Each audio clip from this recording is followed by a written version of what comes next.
Então, na aula passada, fizemos a polarização CC, do TBJ, onde a ideia era determinar o ponto quicinho de operação ou projetar o TBJ de tal forma que ele ficasse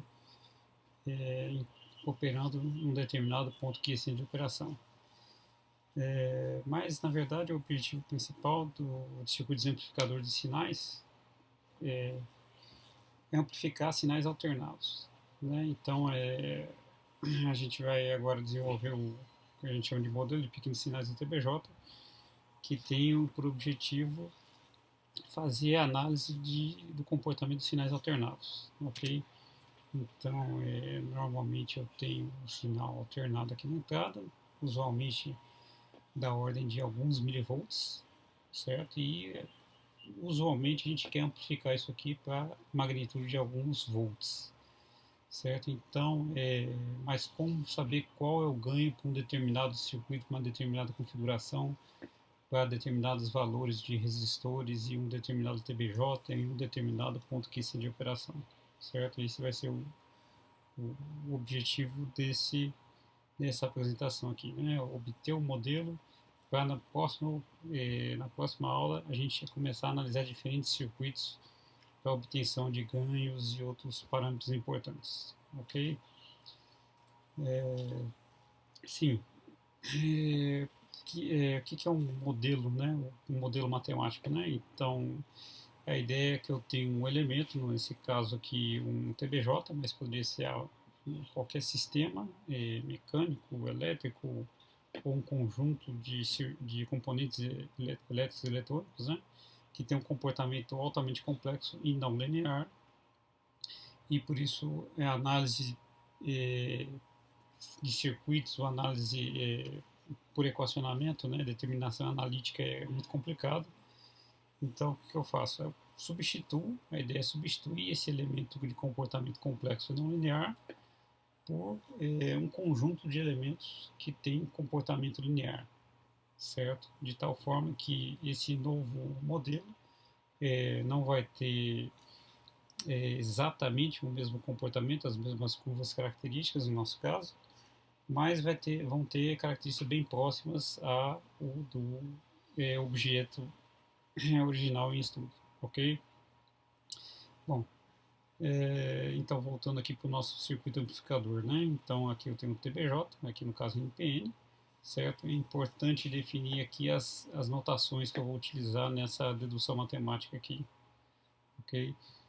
Se vocês repararem, eu estou usando V minúsculo e BE maiúsculo, o índice maiúsculo, né? Certo? Ou seja, está significando que isso aqui é o sinal total, certo? Componente alternada mais componente contínua. Componente contínua só por letras maiúsculas, componente puramente alternado só letras minúsculas. Ok? Então essa tensão VB é total, é a tensão entre a base e o terra, ou entre a base e o emissor. Vai ser a soma de uma componente contínua, VB é tudo maiúsculo, mais uma parcela totalmente alternada, VB é tudo minúsculo. Ok? Bom,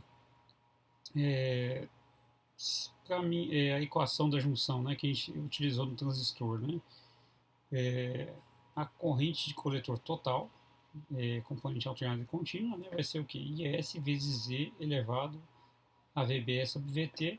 Como eu estou falando em corrente total, contínua e alternada, aqui estou usando tensão total também, contínua e alternada, ok? E aqui eu vou aproveitar da propriedade matemática aqui da exponencial, certo? E aí eu posso separar esse E elevado a VBE, tudo maiúsculo, sobre VT, vezes E elevado a VBE, tudo minúsculo, sobre VT. Componente apenas contínua, componente apenas alternado. Bom, mas se eu olhar essa parcela aqui, né? IS E elevado a VBE, tudo maiúsculo, dividido por VT, isso aqui na verdade é a corrente de coletor no ponto QC de operação, certo? Só devido à parcela contínua da tensão VBE, ok? Isso aqui ainda não, eu não fiz nenhuma aproximação matemática ainda, né? São todas operações exatas, né? Certo? Então isso aqui eu substituo pela corrente de coletor no ponto quiescente de operação, que a gente já sabe até como determinar, a gente viu na aula passada, vezes E elevado a VBE sobre VT, né? Onde isso aqui, esse VBE é a parcela alternada, que é a minha parcela de interesse aqui, ok? Bom, como falei, são cálculos exatos, né? Eu não fiz nenhuma aproximação, mas eu continuo ainda com o meu elemento não linear aqui, certo? Essa exponencial, ok? Bom, se vocês lembram lá do estudo de séries, né? Essa aqui é a série de Taylor, né? Ou seja, essa expressão matemática e elevado a x pode ser aproximada na forma de séries, né? Da forma somatória de n igual a zero até infinito de x elevado a n sobre n fatorial, né? Se eu desmembrar isso, certo? E no nosso caso aqui o x eu vou usar o VBE sobre VT, ok? Que é a minha variável de interesse, certo?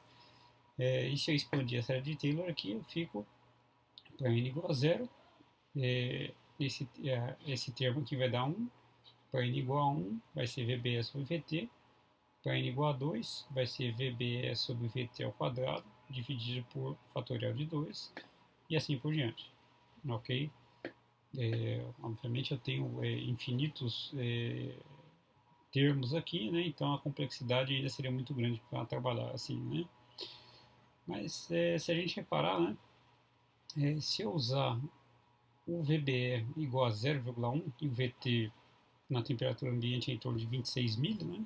26 milivolts, certo? E eu substituo o VBE sobre VT aqui nos meus termos, eu fui aqui até o termo de terceira ordem aqui, certo? A soma vai dar 46,81, certo? Se eu usar só os três primeiros termos da série de Taylor, né?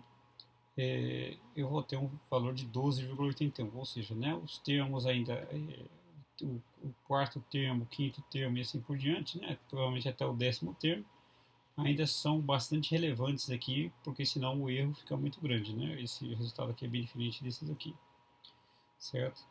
Mas aqui eu usei o VBE igual a 0,1 volts, né, mas se eu usar um VBE para 10 milivolts, né, eu considerando aqui infinitos, aqui eu considerei 100 termos aqui da série de termos, eu chego a um valor de 1,469, certo? Se eu usar apenas 3 termos, eu chego no valor 1,459, né? E repara que o erro dessa aproximação aqui, em relação ao resultado mais exato, né, é inferior a 1%.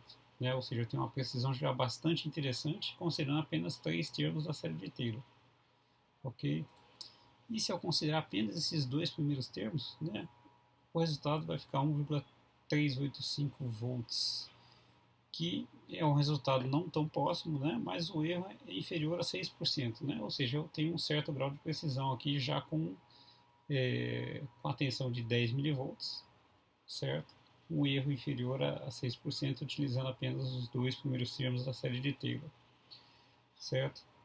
E na verdade essa daqui é a aproximação de pequenos sinais que eu estou falando aqui, certo? Quer dizer que se esse sinal aqui, o valor de VB for muito pequeno em relação a esse denominador de 26 milivolts, certo? Esse erro vai ficando cada vez menor quanto menor for a magnitude desse sinal em relação ao denominador, certo? Isso porque aqui eu tenho um termo quadrático, né? Então na verdade quando eu faço 0,01 ao quadrado, né, isso aqui vão aparecer mais, digamos, duas casas decimais aqui. Então esse 1 aqui vai lá para a quarta casa decimal, certo? E ainda tem um denominador aqui para dividir, certo? Por 2, né? Então o efeito desse termo sobre esse termo aqui, o efeito do termo de segunda ordem sobre o termo de primeira ordem vai ficando cada vez menos relevante, ok? Então, o que a gente faz é considerar que o VB é muito menor do que o VT, certo? Muito menor, idealmente 10 vezes menor do que os 26 milivolts, ok? Quando isso ocorre, a gente pode utilizar apenas os dois primeiros termos da série de Taylor e manter uma boa precisão ainda no nosso modelo, ok? Então, a corrente total é igual à corrente de coletor no ponto quiescente, vezes E elevado a VB sobre VT. Eu vou substituir esse E elevado a VBE sobre VT pelos dois primeiros termos da série de Taylor, ou seja, 1 mais VBE sobre VT, certo? E aí eu posso desmembrar essa multiplicação, eu fico com IC mais IC vezes VBE sobre VT, certo? E esse C aqui continua sendo o ponto QC de operação, certo? Que a gente fez lá na análise CC, certo? E esse outro termo aqui, né? Esse outro termo é um termo proporcional ao valor de VBE, né? Ou seja, o VBE vai aparecer na corrente de coletor, certo? Multiplicado por IC sobre VT. Né? Essa aqui é a parcela contínua, essa aqui é a parcela alternada, ok? Então o VBE vai ter um ganho aqui, certo? Dado por IC sobre VT. Onde IC é o ponto que a corrente de coletor no ponto QC de operação e o VT usualmente os 26 mV. Ok? E outra coisa importante, né? Como isso aqui é linear, né? Eu posso fazer como uma superposição, né? Eu posso realizar separadamente as análises CC e análise CA, só do ponto de comportamento de vista contínuo, depois só o comportamento de vista alternado. Se eu quiser o comportamento total, eu simplesmente fazer a soma dessas duas análises que eu fiz em separado. Ok? É uma certa forma de fazer o teorema de superposição, mas obviamente está ligado à linearidade aqui da minha equação. Ok? Bom, então a parcela alternada da corrente coletor, IC sobre VT vezes VBE, e esse IC sobre VT, esse termo, né, esse ganho, né, a gente define como sendo a transcondutância, GM. Ok? Então, o que essa equação me diz, né? Que essa parcela da corrente alternada da corrente vai ser proporcional ao valor do VBE, né? Então eu coloco um sinalzinho no VBE aqui, no caso uma triangular de uma amplitude bem pequenininha. Como a curva exponencial ela é bem inclinada, né? Ela tem uma derivada bem alta, né? Essa excursão pequena do VBE me dá uma excursão bem maior na corrente de coletor, ok? E repara que o GM, na verdade, simplesmente é a derivada da curva IC versus VBE no ponto QC de operação. Ok? Certo? Ou a inclinação dessa reta no ponto QC de operação. Ok? Repara que se eu estivesse operando num ponto QC diferente, aqui por exemplo, certo? O valor da transcondutância iria mudar. Ok? E a gente determinou então a corrente de coletor, né? E a corrente de base total e a corrente de coletor total dividido por beta, certo? Bom, como eu desmembrei a corrente de coletor na parcela contínua mais a parcela alternada, obviamente eu posso fazer isso na corrente de base também, certo?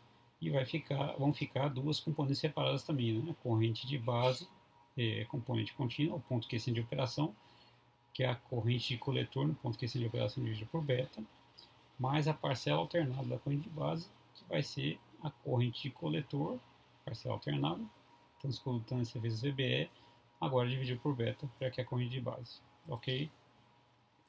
E se eu pegar somente a componente alternada, somente o IBzinho minúsculo, né, ele vai ser igual a essa parcela aqui, esse segundo termo, certo? Ou seja, transcondutância dividido por beta vezes VBE, ok? Interessante aqui é se eu isolar aqui o VBE sobre B. Se eu isolar o VBE sobre B, certo? O VBE sobre B vai ser beta dividido pela transcondutância. Bom, mas VBE sobre B é uma resistência, né? Certo? E a gente define como sendo a resistência empírica, que é uma resistência que a corrente de base, né, o circuito da base está enxergando a junção base-emissor. Então, se eu tentar olhar pelo lado da base lá, vou jogar uma tensão alternada, isso aí vai fazer circular uma certa corrente, certo? Então, ou seja, tem uma impedância devido à junção, e que depois vai ser considerados também os demais elementos no circuito, se eles existirem. Mas a própria junção já apresenta um comportamento resistivo, ok? Que pode ser determinado por essa equação aqui. De forma similar, eu vou fazer com a corrente emissor, né? A corrente emissor vai ser igual à corrente de coletor total dividido pelo ganho alfa, lembrando que o alfa só relaciona um ganho que relaciona a corrente de coletor e emissor ele é dado em função do beta, certo? Alfa é igual a beta sobre beta mais 1, alfa um pouquinho inferior a 1, certo? Bom, e a corrente coletor, então, mais uma vez, né, a gente aproximou pela série de Taylor, né, considerando o modelo de pequenos sinais, IC, GM, VBE, só que agora dividido por alfa, para ficar em termos de corrente de emissor. E mais uma vez, né, a corrente de emissor no ponto QC de operação vai ser igual a IC sobre alfa, ok? E a parcela alternada da corrente de emissor vai ser dado por esse segundo termo aqui da equação, certo? Ou seja, né, transcondutância vezes VBE dividido por alfa, ok? E aqui também eu posso fazer a mesma coisa, vou colocar em evidência o VBE sobre IE, e o VBE sobre IE, manipulando a equação aqui, vai ser alfa sobre a transcondutância, ok? Tensão sobre corrente, né? Ou seja, é uma resistência, né? Ou seja, né, é como se eu estivesse tentando enxergar pelo circuito do emissor, ou se eu colocasse uma fonte de tensão alternada no emissor, isso ia resultar numa corrente circulando através do emissor do TBJ, certo? E, novamente, né, a junção base-emissor tem uma certa impedância, certo? Que vai ser enxergada pelo circuito do ponto de vista do emissor, ok? Para mim obter o ganho de tensão, que é uma das coisas que a gente mais tem interesse, né? Eu tenho que analisar agora o restante do meu circuito, né? Certo? Então eu posso escrever aqui VCC menos RC vezes IC menos a tensão VCE ou menos a tensão do coletor, certo? E eu estou falando de tensão em termos de componente contínua e alternada, então por isso V minúsculo C maiúsculo, I minúsculo C maiúsculo, ok? Vai ser igual a VCC menos RC, estou desmembrando a corrente de coletor nas suas componentes contínua e alternada, ok?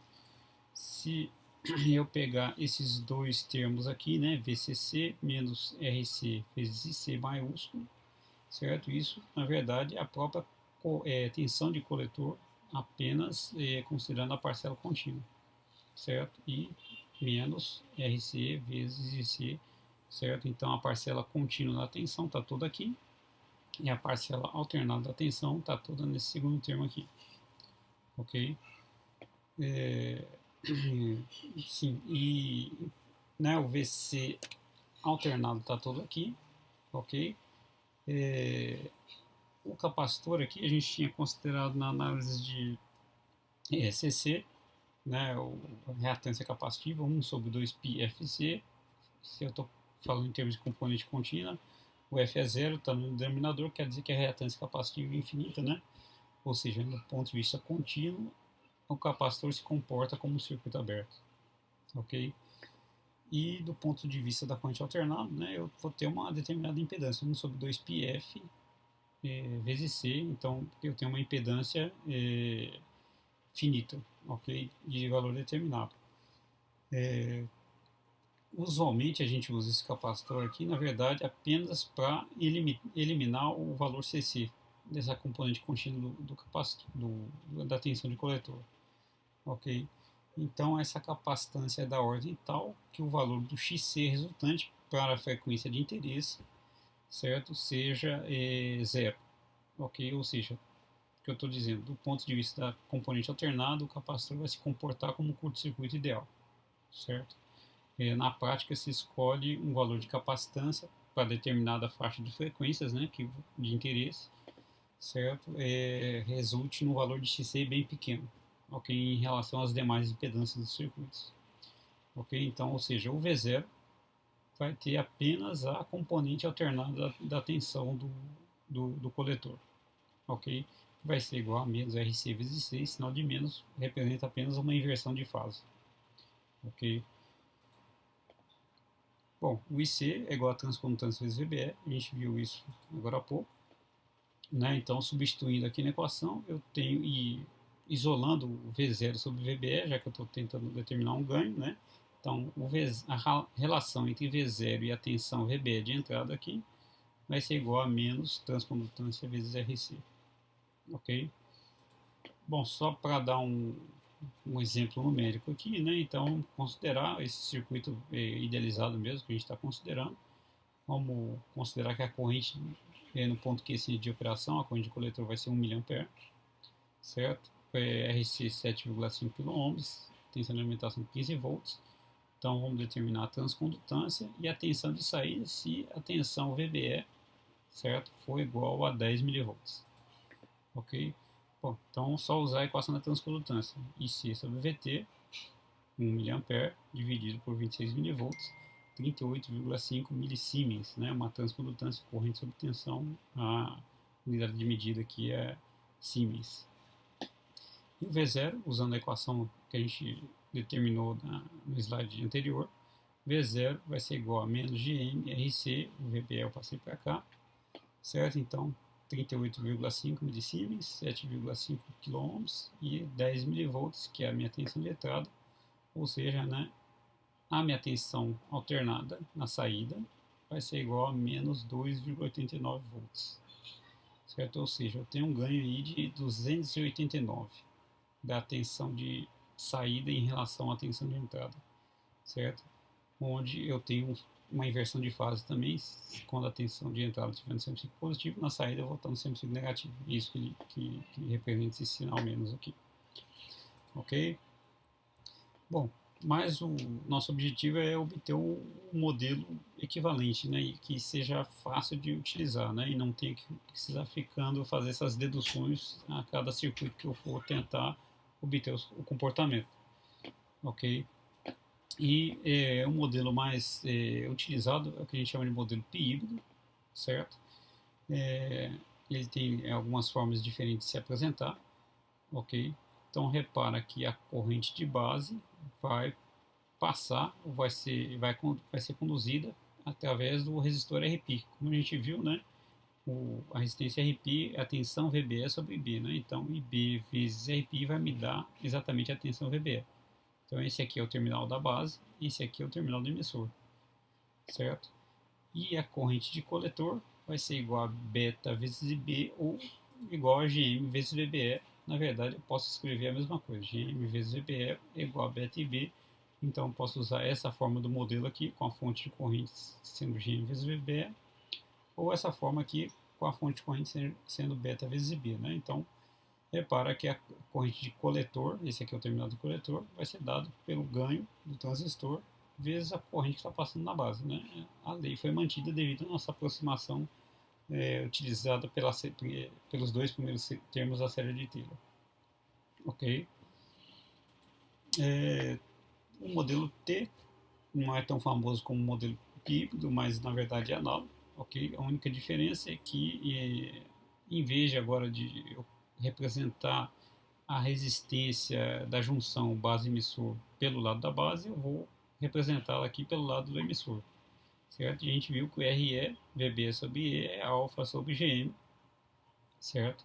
Esse aqui é o terminal da base, esse aqui é o terminal do emissor, certo? Agora a resistência RE aqui está em relação ao terminal do emissor, ok? E a corrente coletora continua sendo GM vezes VB, certo? Ou beta vezes IB, ou alfa vezes IE, ok? Isso aqui vai ser igual a beta vezes IB também, ok? E, bom, é importante lembrar que o efeito Early é bem considerável, certo? Embora em transistores mais modernos ele tende a ficar um pouco mais reduzido, mas ele sempre vai existir, certo? E é importante considerar, certo? Ele introduz um comportamento bem efetivo, né? E normalmente é interessante considerar então o efeito Early, né? Certo? Só que esse modelo que a gente viu aqui, né? Ele tanto o modelo T quanto o modelo PIV, né, eles não modelam, não representam eletricamente o efeito Early, ok? Bom, o efeito Early nada mais é do que o aumento da corrente de coletor de forma aproximadamente linear ou proporcional ao aumento da tensão VCE. Bom, se a corrente de coletor aumenta de forma proporcional ao VCE, isso é um comportamento de uma resistência, né? Como se tivesse uma resistência, na verdade, em paralelo aqui, certo? E a corrente de coletor fosse essa corrente total, certo? É interessante notar, né, que todas as inclinações das retas da curva IC versus VCE para diferentes valores de corrente de base, elas convergem com o mesmo ponto, que é a chamada tensão de Early, ok? Certo? Ou seja, essa derivada aqui vai depender do ponto quiescente de operação, certo? E a resistência de Early também vai depender do ponto quiescente de operação, ok? E usualmente não, a gente sempre modela o efeito Early considerando essa resistência R0 aqui, a resistência de Early, okay? Sempre em paralelo com os terminais coletor e emissor, certo? Tanto nessa versão com a fonte de corrente GM vezes VBE, quanto beta vezes IB, e no modelo T também é a mesma coisa, entre coletor e emissor, vou usar resistência de Early, ok? Certo? E repare que se a tensão coletor e emissor aumentar, a corrente vai ser drenada uma corrente a mais, além da corrente aqui devido ao beta vezes IB, né? Que vai ser essa corrente, vai ser VCE dividido por R0, ok? E aí eu consigo incluir aquele efeito da variação linear da corrente de coletor com aumento de VCE, certo? Aqui são as diversas equações aí que a gente veio deduzindo aí desde a aula passada, ok? Os principais que a gente vai precisar da transcondutância, do RP, que a gente determinou, que dá para escrever também entre beta VT sobre IC, da resistência de Early, agora em função da tensão de Early, né, como disse, a tensão de Early dividido pela corrente coletor no ponto quiescente de operação. Não, usualmente a gente vai usar o RP, o RE o livro do Boylestad costuma usar, mas o livro do CEDO usa o RP e o RP é mais utilizado. Porque na verdade o livro do Boylestad faz uma aproximação aqui para o valor do RE. E eventualmente pode ser necessário, né, usar a relação entre alfa e beta, ok? Mas usualmente a gente vai ter apenas em termos de beta. Bom, eu falei do modelo de pequenos sinais, só para mencionar aqui, né, o modelo de grandes sinais, ou seja, se eu tiver uma excursão do sinal que seja grande na entrada, certo? O meu modelo de pequenos sinais não vai representar bem matematicamente o comportamento real do dispositivo, certo? Então, para isso existem os modelos chamados de grandes sinais, certo?